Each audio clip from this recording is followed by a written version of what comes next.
Okay, so now we're moving on to theory. We're going to go do a deep dive on theories.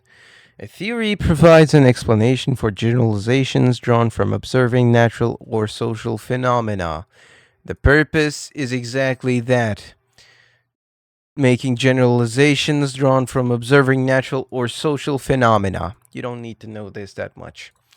In psychological contexts, it is defined as a coherent explanation of why people think, feel, or behave in specific ways.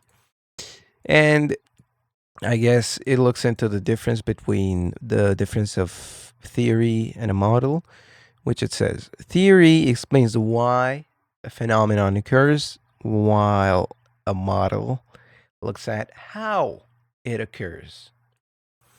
Now, let's check out the four components of a theory. Now, the first one, as we talked about, is the assumption. It cannot be directly observed, but you have to start with something. So you assume these to be true to do anything.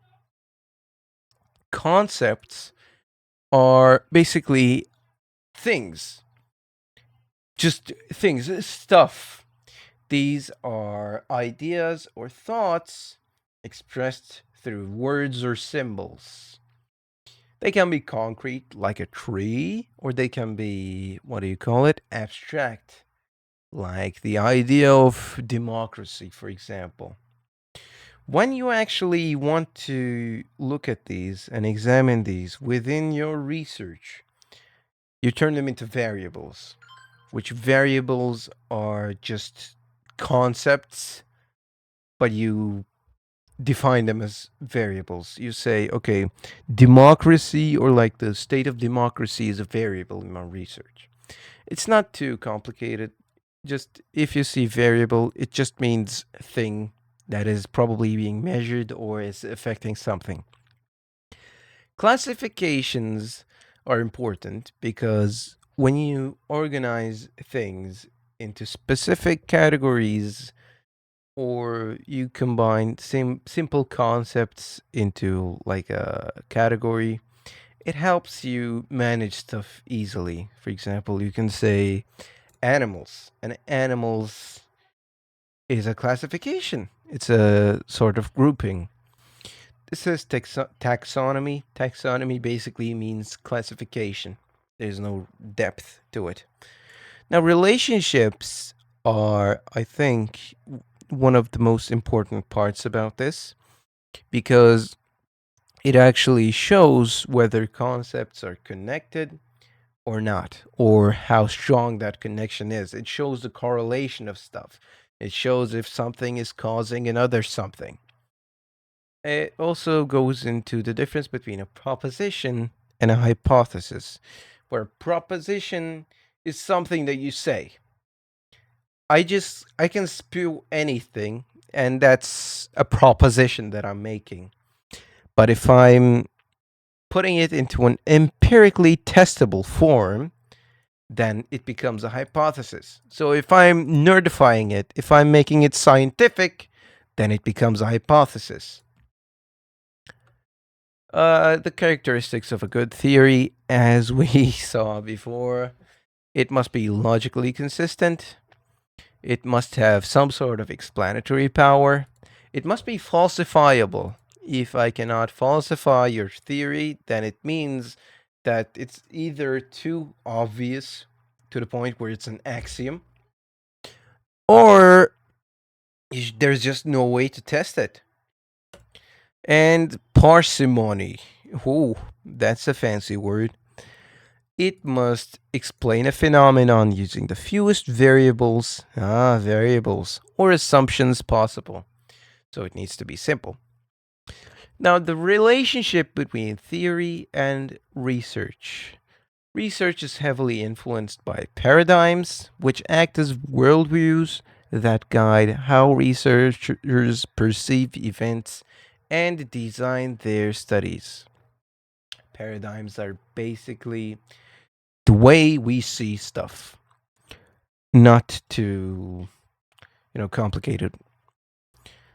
Now, theory development generally follows two paths, though in practice, research cycles between both. We will look into these further in week 6, but deductive development is you begin with an existing theory, you make hypotheses on that theory, you collect the data, and you confirm or revise the theory.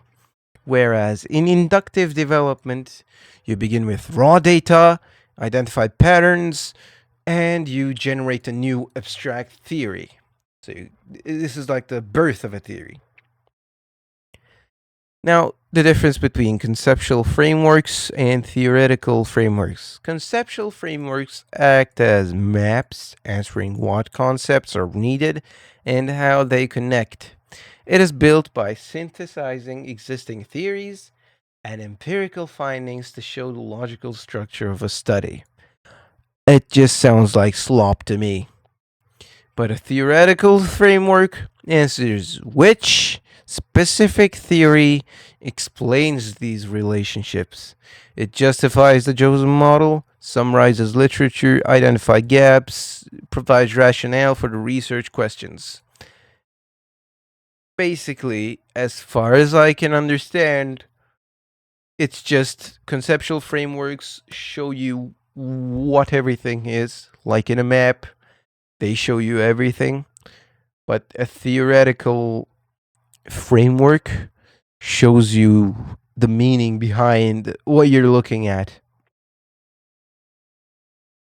And on the theoretical approaches to models, there is two different characterizations. It's generality and necessity. Based on these scientific theories generally fall into three approaches. In the system approach, we have the highest generality.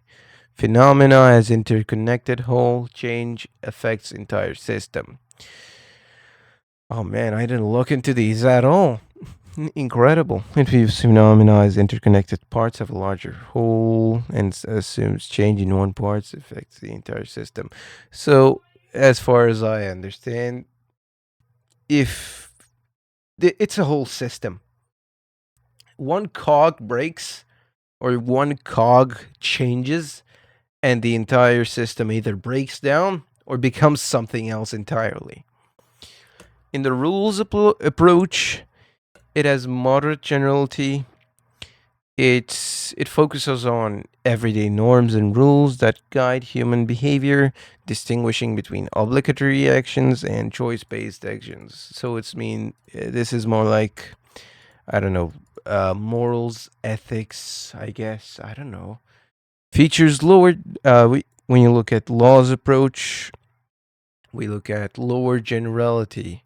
It's apparently inferential. Reliable inferential explanations of observables, universal propositions under stated conditions. So basically, just anything that is, what was it? Quantitative, like physics. It becomes a law, as we learned. Incredible. Now, I'm not really proud of what I did with this part, but it's going to have to make do. I don't have enough time.